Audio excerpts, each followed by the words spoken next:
Well, hello everybody. This is Don from Wizard Tower Games, and we are now live. And basically, thanks for tuning in my show. Um, what I'm going to be doing today is we're going to be talking about a lot of different things. We're going to be talking about Lair, the new campaign module role playing game. We're going to be talking about Open Worlds role playing game, our campaign tracker. We're going to be talking about the new mini line that we have coming out, along with a module that we're working on with Tim Kask, another one, which is going to be a campaign module that's designed to go with WizardCon. So it's going to be a tournament module. Kind of something special that Tim has put out before, and we're kind of expanding it, making it better, and all that good stuff. So thanks for tuning in to my video tonight.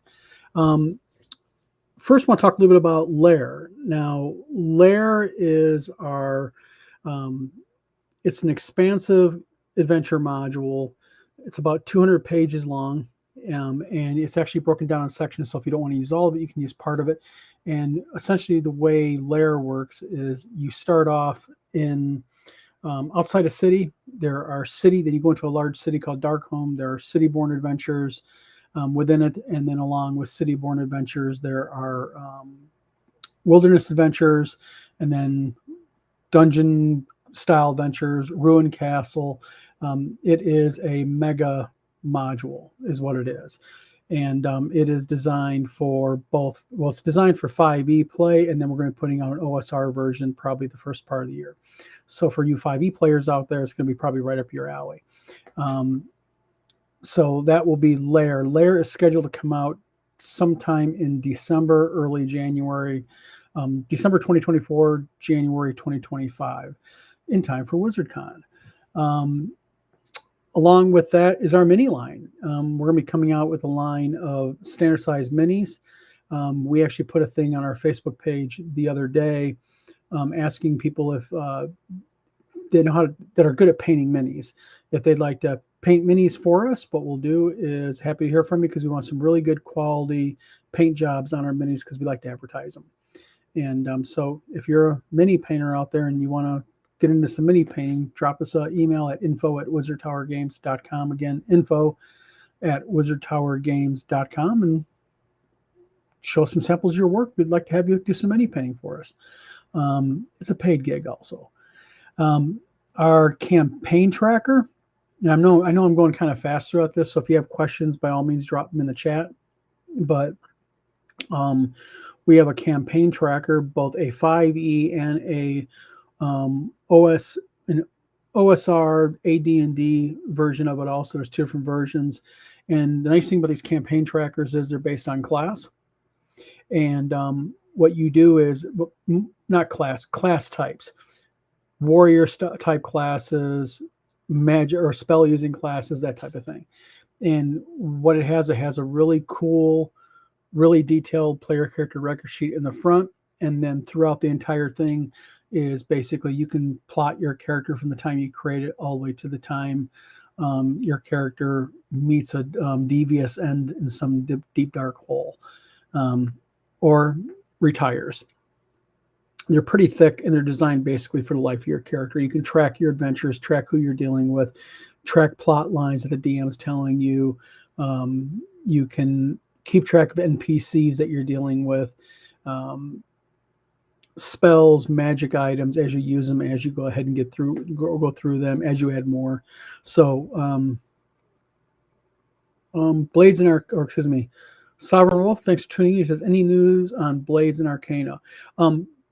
Blades and Arcana is currently out for sale. If you go to wizardtowergames.com, hit the shop, Blades and Arcana is under RPGs, Sovereign Wolf.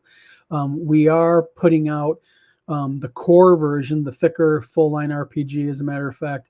All three of us has been talking about that, and Eric is going to be play testing some rule modifications and additions that we'll probably be putting in Blades and Arcana core at ShireCon this weekend. So he's going to be there, I believe, Friday, and I think he's playing on. I think ShireCon's only one day, but he's going to be doing some new rule mechanics that he kind of invented and threw at us, and we took a look at them.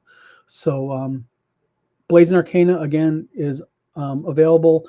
go to wizardtowergames.com, hit the shop, and you'll go to the store and go to RPGs, and it's right there for sale. So if you want the small, quick, and easy play version, as far as when will Blades and Arcana Core be out, I'm going to shoot for sometime in February or March.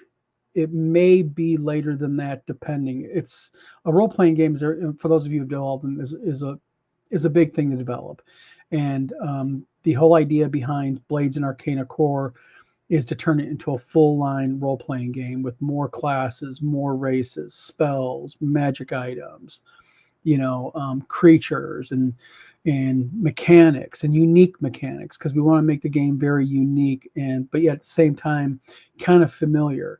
That way people can really get into the game who like more of a quick start, and keep that quick start aspect of it. We don't want to make it overcomplicated.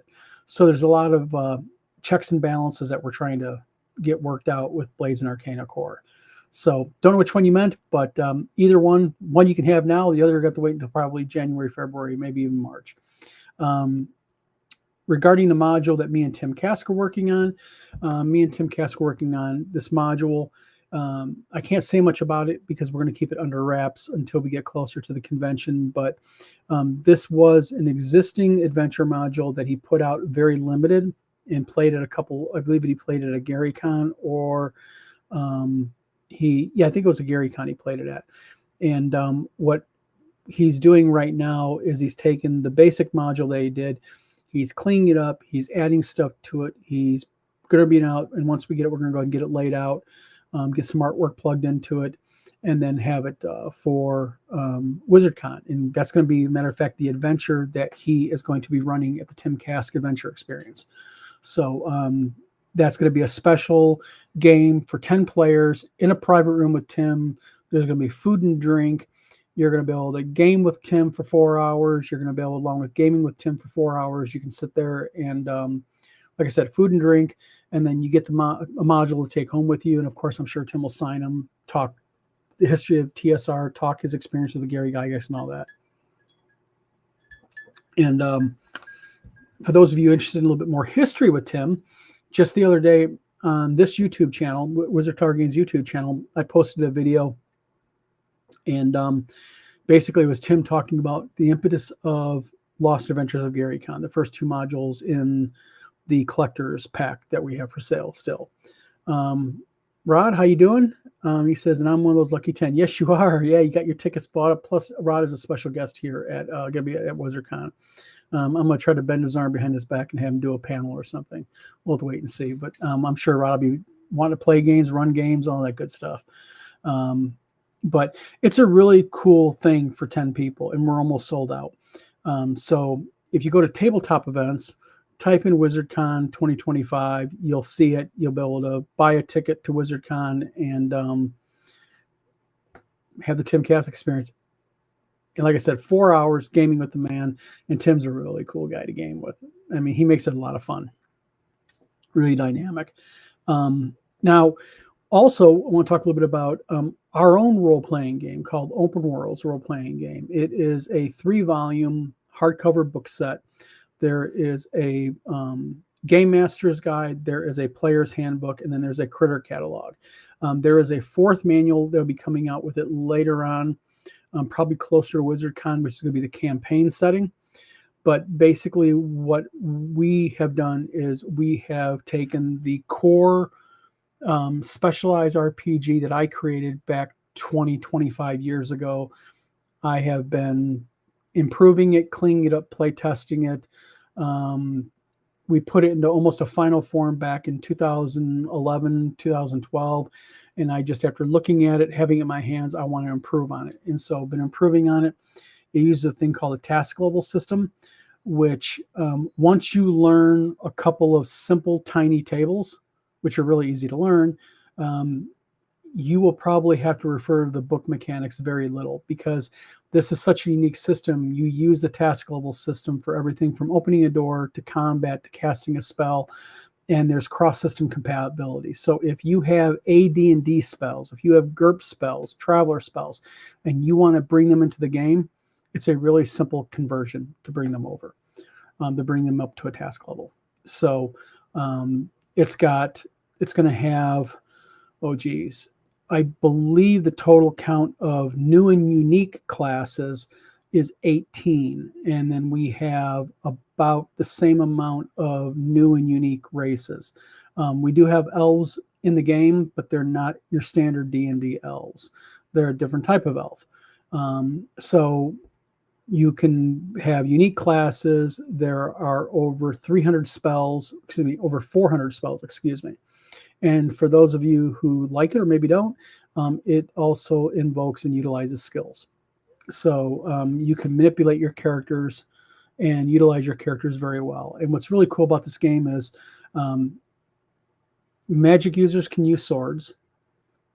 And if you're a fighter or a warrior, and you want to try to use a spell, you can try to use a spell. I kind of go with the Tolkien-ish with wizards and swords. And I started, when we was playing the game in the core game, we were kind of getting into a little bit about why can't, like as an example, a warrior attempt to read a scroll. I mean, he can attempt it. It doesn't mean the results are going to be favorable or positive, but they can attempt it. So, like I said, it's a really unique system. We're going to be starting to release it, more and more information about it, and we're targeting a January 1 release on it. So that's 3 core books, and then by WizardCon, we'd like to have the 4th one, which is the campaign setting. And then we have the white box core RPG deck system that used to be called Realms, which is a collectible card game that we're putting out. The deck starts off with, it's not really even a collectible card game per se. What it is a box that contains 288 cards, and you basically play a player character. You pick a player character card, and then basically along with that, you use that by playing against another 1 to 4 players. And you guys can work together, or you can work against each other and play against each other. It's got magic and monsters and skills and equipment and situations and such. Thaddeus, how you doing? Thaddeus says, is it a deck builder game? Yes, kind of an amalgamy, because you start off with a specific amount of cards. You do have to pick your player character card, your PC card. That is a static card. You can bring NPCs into it, and as you play the game, yes, you're building more. And the idea is so yeah, I guess it would be a deck building game. What you want to do is you want to put together your deck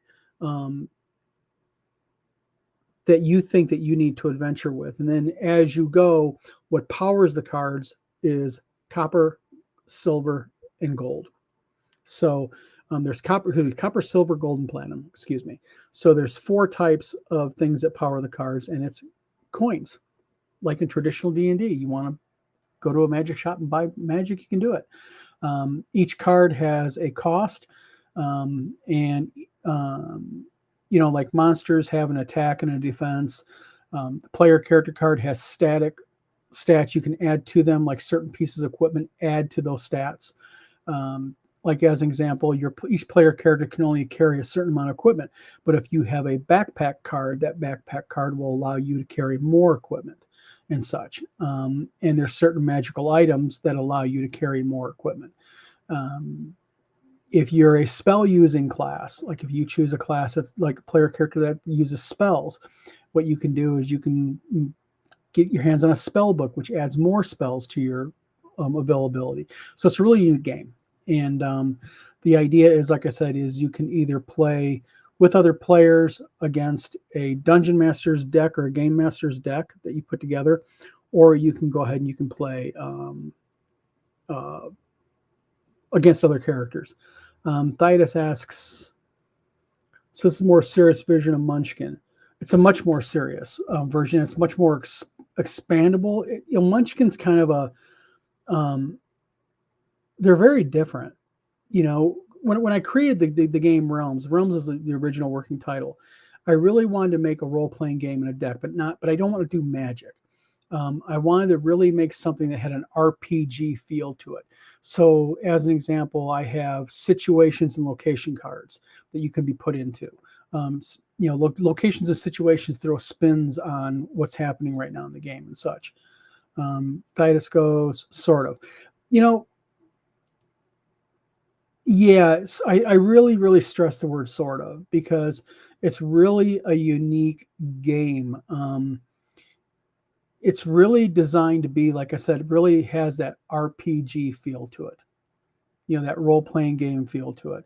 And instead of, you buying a deck and then having to buy booster packs and, have to get cards that you don't want to use, I almost went that route, but I decided instead just to make the white box RPG engine, and that's what it is. It is one box, everything you need in it, and then if it becomes popular and people want it, then I will then put out like adventure decks. Like you'll get like 2 or 3, like you'll get like a spell using deck. So you'll get like a wizard and a dark mage, and in that deck will be things that cater to that type of class versus a healer and such. So yes, that says, appreciate it. Yeah, it's actually a really cool game. I actually developed this back in 2010 and have just been kind of playing it, play testing it, redoing it, changing it. I originally had elements. Well, yeah, I guess elements, if you will. Originally had elements powering the cards, and I thought, no, this doesn't. No, that's too much like Magic the Gathering. Elements that power the cards, and I thought, wait a minute, role-playing game. What makes an RPG go around? Gold, silver, copper, platinum. So that's what I went. That's because you go down Dominion game route, do multiple box sets, but deck boosters, something like that'd be easier to produce. Yes, and that's the thing. I don't want to make the game too cumbersome cost-wise for players. What I want to be able to do is you buy the existing set, you have everything you need to play, and as you want to expand it, you can go ahead and expand it if you want. Like I'm going to have location decks, which are just going to be location and situation cards. And of course, every deck will have a random, that's where the randomness come. Every deck will have like a random player character card that's unique in it. And it'll have, things that go along with that, like equipment or magic items, that type of thing. So you can take your base starter deck, if you will, your starter pack, and you can go ahead and expand it as you wish, but you don't need to. So that's kind of the route that I'm going with it at this point. Like I said, I thought about doing the whole booster box, booster pack, that type of thing, but I don't have equipment to do booster packs per se. And on top of that, you'd have to have a randomizer, which is a card randomizer, which basically will pump, so many commons, uncommons, and rares per booster pack. So I'd probably have to third party that out, and really don't want to do that. So like I said, this is right now still wrapping up the cards. Could change a little bit, but I think that's how I'm going to go ahead and do this. But yeah, I'm looking forward to this card game because this card game is really cool. I really like it. Now, trying to think what else we got going. Might not be very long of a video tonight. Question for people. I want to ask the masses that watch this. In fact, we're going to be putting this question up on our Facebook. We're getting ready to redo our store. We're going to make our store more streamlined, more clean looking, more looking like a store, more product centered. What would people think about us selling used classic RPGs? I mean, talking about the older stuff, Orange Spines, box sets, that type of thing. Things like the Back Me box sets, that type of stuff. So like to hear your comments here in the chat, group chat, or when you see it on our Facebook or on our Twitter, because I think I'm going to put it on Twitter too. Let us know what you think about that. We'll be making a post about that because I was thinking about selling some used RPGs on our social media, on our store, because that's what people like. Also, let me see. Do I got them in here? No, I don't think I got them in here. I do not have them in here. We're also going to be putting out our own dice sets out here pretty soon. In fact, it'll probably be once we get the store up and operational, the new store this weekend. We're going to be having dice. We have a new product that we developed quite a while ago. Been kind of keeping it under wraps. But basically, it's a way to track your life points. And it's a real novel way of keeping track of your life points, hit points, whatever points, from 0 to 300.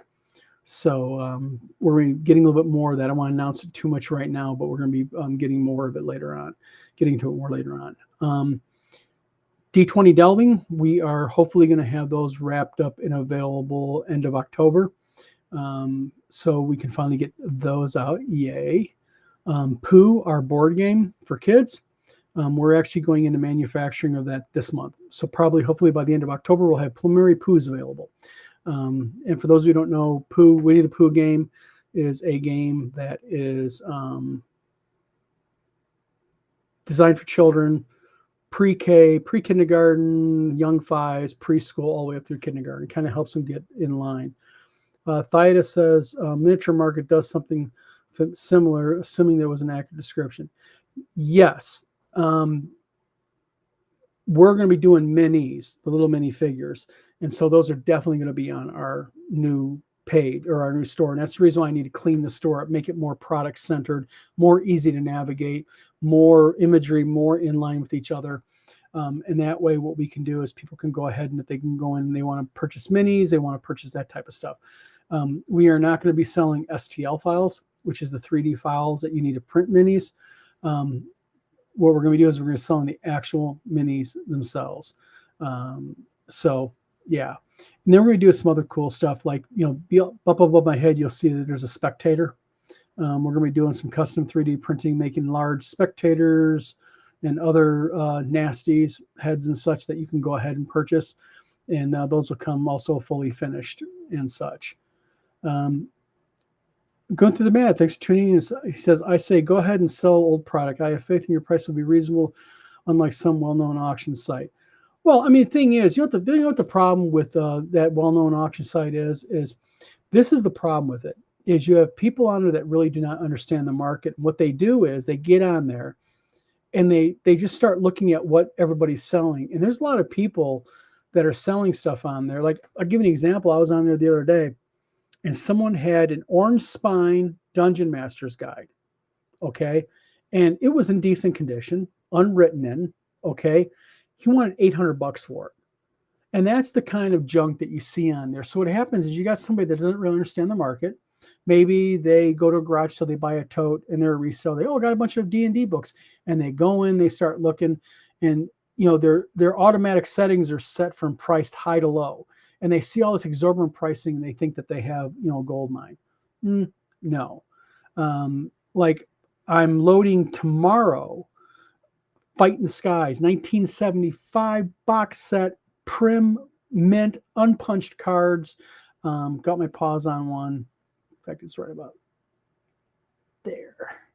And that's the kind of stuff I want to sell. And yes, Gunther, man, I'm going to go ahead and I'm going to be, I want to be fair. Yeah, I want to make money, but also if you are overpricing stuff, you're really not doing yourself any good because you're just not going to sell it. And the idea behind it is to help collectors increase their collections, to help collectors go ahead and, get people playing the games. And also we're going to have a section there where you can go ahead and upload your collection to us and say, hey, what would you make? We'll make you an offer on your collection. Scott, how you doing, man? Welcome. And so we're going to have that. We're going to have used games. Pretty much now I have a film we're going to be doing. Like I said, I'll be putting something up on our social media, asking people's opinions about it. One thing I don't want to do is I don't want to step on Ed Lazor's feet at RPG Market. Ed is a hell of a cool guy. He's a friend of mine. He's going to be at WizardCon. And I'm not looking to compete with anybody. We're just looking at kind of like giving a better line of service to our customers. Used games is not going to be our complete bang like it is with Ed's. We got our product line that we want to go ahead and get into and sell. And then also we are thinking about, we actually have the ability to become distributors through several of the largest game distribution outlets in the United States. So we have been contemplating doing some expanding and maybe carrying some Wizards of the Coast product, D&D, some other types of RPG type content and other type of games and such. So we're kind of floating that around right now. Love to have feedback from people on that. Gunther says, absolutely make a profit. You run a business after all. Always have beef with those who want astronomical prices. The average gamer can never hope to pay. I agree with you. There's a lot of crazy people on that auction site. I mean, there are people that really want crazy stuff. I'm really into the prop market. Movie props. I used to make them, and studio scale models, as an example. And I actually have a few up here built. And, you run into that in that market also. People, especially with the new 3D printing, people can print their own. And there's people that print them. And just give you an idea, the average X-Wing studio scale should retail for right around $375 to $400 unbuilt. And I see people want $800-900 for it. And I'm like, you're not going to sell it. You're not going to sell it. Just because you can print it doesn't mean you can ask that kind of money. $800, $900, $1,000 is the one for a built price. So, and for those of you who know me, and we're friends with me on Facebook, you'll see a lot of my personal model work. And I was actually thinking about having like a prop drop down where you can look at and purchase really high grade quality pre-made studio scale stuff. So a lot of things we're kind of getting into now at the first of the year. We're really looking at kind of taking it, instead of going, we're going to carry this very narrow Wizard Tower focused stuff. We're looking at maybe carrying other product that will supplement our existing product line and kind of motivate people to purchase that type of product also, and start maybe coming to us more for not only what we sell, but also, or what we produce, but also maybe what some mainline product. So that's kind of where we're looking at doing. Possibly we're looking at it, and we're also looking at brick and mortar too. So, like I said, a lot of things up in the air, a lot of things that we're contemplating, and it's going to have to be based on feedback. We're going to start off online and just see where it goes. We already, as of the first of the year, there's going to be at least 11 game shops and hobby shops in Michigan, Indiana, Illinois, and Ohio. They're going to be carrying our product. And that may be expanding by the end of October by about another 8 or 9. So I figure if we can get into a good 20, 30 game shops in the Quad State area, that'll also be a really good thing, because our product will be in those shops for retail sale, and people will get more exposure to us and come to our site and then see the other things that we do. So that's kind of where we're looking to be, where our jam's going to be at. So trying to think what else to talk about tonight. Like I said, I warned you early on, this is going to probably be a short one for me. Yeah, I think that's going to be a short one. Thursday night, we got the Vlog of Many Things. Tune into that. That's going to be on this channel, along with the Vlog of Many Things here on YouTube. If you are watching my video right now on Facebook, hit like and subscribe. Help me out a lot. Looking to build my subscriber count. If you're on Twitch, hit a like and subscribe. And yeah. Oh, one more thing before I go. I am going to be, again, posting about the D&D game happening monthly. I'm going to be doing 2 per month, one on a Sunday, one on a Monday.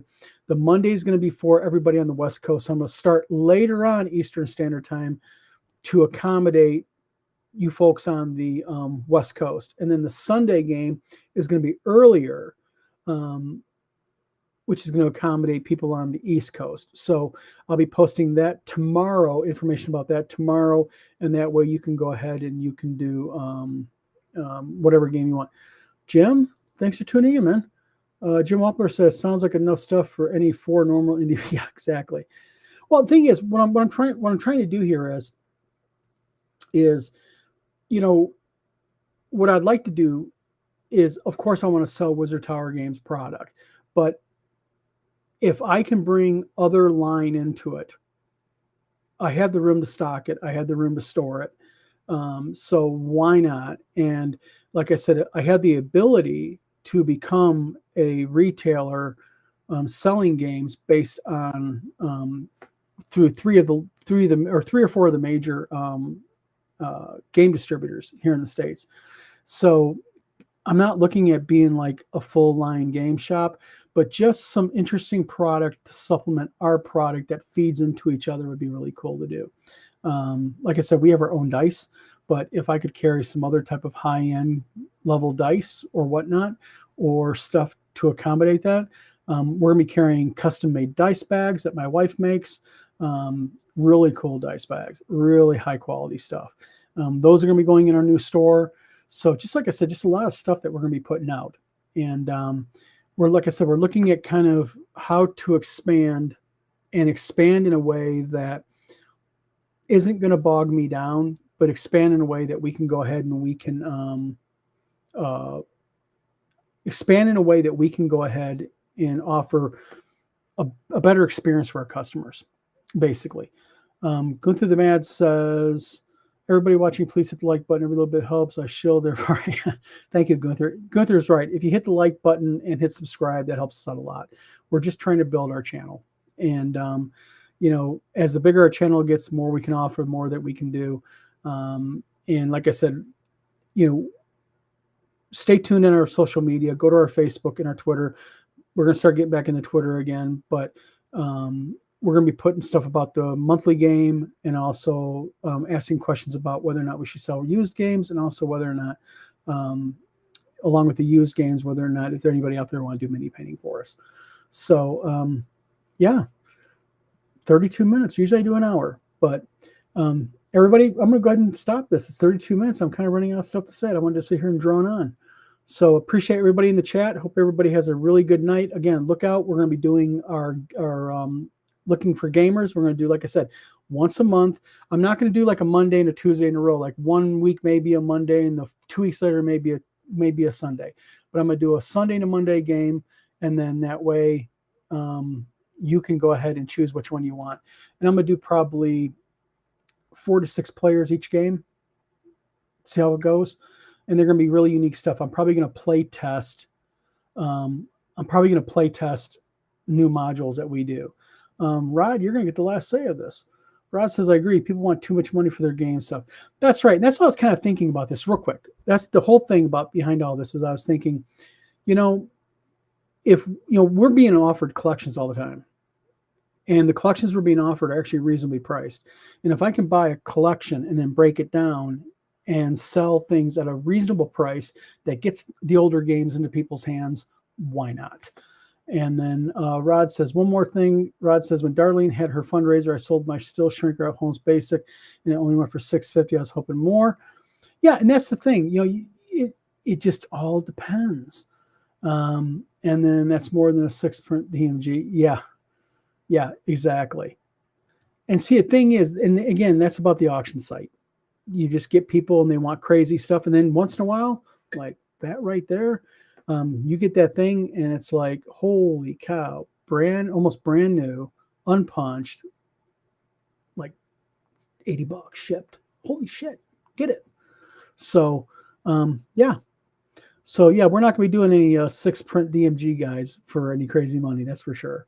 So, everybody, again, this is Don Wizard Tower Games. I'm going to sign off.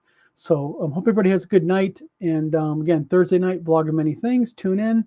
And I'll be back next week. And next week, I'll be getting into more detail with imagery of our minis and all that kind of stuff.